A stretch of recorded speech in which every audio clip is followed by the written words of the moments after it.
When we talk about relationships, attraction, or even dating struggles, one word that keeps popping up is hypergamy. But what does it really mean?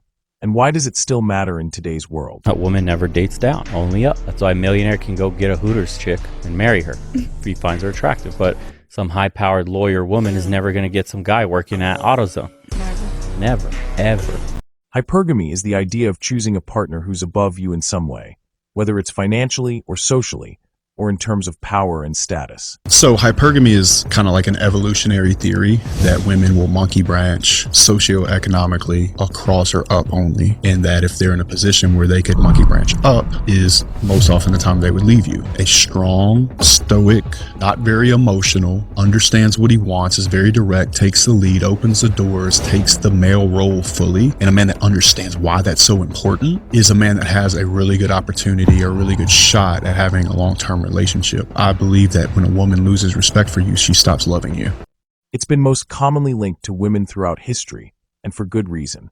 Back in the day, women didn't have access to the same opportunities. They couldn't vote, or own land, or work high-paying jobs. So naturally, marrying someone successful wasn't just a desire, it was survival. Now, I used to hear the word hypergamy and think, is this just another way to say gold digging? But that's not fair. When you really look at it, hypergamy makes sense. It's an instinct rooted in thousands of years of human history. It's about safety, about security, about wanting a partner who can provide, protect, or uplift. But fast forward to now, and things get complicated. Today, women are running businesses, earning degrees, and building lives on their own. They don't need a provider like in the past. But interestingly, hypergamy still shows up. On dating apps, studies show women tend to swipe right on men who seem high status. Those who are tall, attractive, have good jobs, or come off confident. It's not that women are shallow. It's that attraction still partly follows these ancient instincts, whether we admit it or not. In short, hypergamy is the tendency in women to mate and date up in status hierarchies. For instance, women generally want men who are older, taller, stronger, higher status, higher earning, etc. We've also talked about how women treat men the way men treat jobs. This means that all things being equal, women are going to choose their most compelling overall offer. And this also means that women mate or date for gain. They want something better than they currently have. That's the hyper part of hypergamy. Simply breaking even is generally not sufficient incentive for a woman to initiate a sexual relationship. Irrespective of whether it's something casual or something more long-term, women must benefit from the interaction in order to justify the risk and the opportunity cost of pursuing that particular relationship. Now, the impact of hypergamy in today's world goes both ways. Some men feel invisible or inadequate in the dating scene.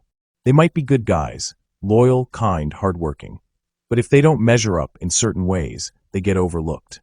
This creates frustration and even resentment. Basically, when a lot of men, especially young men, learn about women's sexual selection criteria, they get really discouraged. They hear that women are only interested in the top 10% of men. They consider, well, they weren't in the top 10% of men in high school or in college or in young adulthood, and they inappropriately conclude, A, that they could never enter into those upper echelons, or B, that even if they could, the payoff wouldn't be worth the time and effort required, i.e., the juice isn't worth the squeeze. They look at themselves, think, well, I don't have anything a woman is really going to want, and conclude, why bother? In fact, some online spaces are full of conversations from men who feel left out because of hypergamy. On the other hand, many successful women say they struggle to find partners who match their drive in life. Some say they feel forced to date down, while others say their success intimidates men. That creates a kind of emotional tug-of-war. Do I hold out for someone who matches me, or settle for someone who's just available? Then there's the psychological side of things. When people feel they constantly have to prove their worth, financially or socially, just to be loved, it can lead to burnout, insecurity, and even toxic relationships. A few years ago, I thought that I had it all, and there was something missing from my life. So I ended things with the guy who treated me like a princess and would have been the best husband to me. And I started chasing this feeling that was never matched. That unexplained feeling that she could do better, that's called hypergamy. Red pill guys have been talking about it for years. It's the woman's biological need to always look for the best possible mate she can find. A lot of women are always looking to trade up. It's biology, it's psychology, it's in their DNA, it's science. It's also one of the reasons why a lot of modern women will never be truly happy. This is why women stay with men who treat them very poorly. When you treat a woman poorly, here's what happens. She starts to see that this guy never makes her a priority. When she sees this guy never makes her a priority, what happens is her mind goes off. So she goes, you know what? He could be out drinking with friends. Maybe he's just ignoring me and doesn't like me. Okay, not only that, maybe he doesn't have an 8, 9, or a 10 interest in her attraction. He probably doesn't, which is why he's not talking to her. She senses this. She goes, well, he doesn't have an 8, 9, or 10 interest. So naturally, she just views him as a catch. This is hypergamy. And when someone only dates for status or image, they might end up in cold, transactional relationships that lack real emotional connection. So yes, hypergamy is still real, but it's not the full story.